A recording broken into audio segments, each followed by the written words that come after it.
Next, let's write code to display the most recent reviews here as per the user interface design here.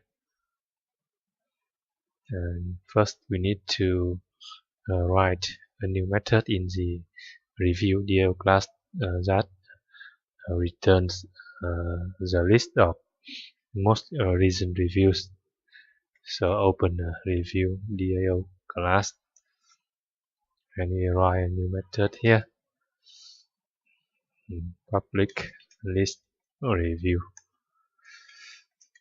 list most recent. And similarly to the most recent orders, we delegate the code to the super class method super find with name query. Query names is a query we use in the review DL class here. Review dot list o here.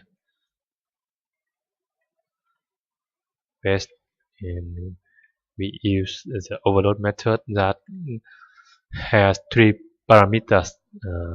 The first result and max result. First result is index 0 and max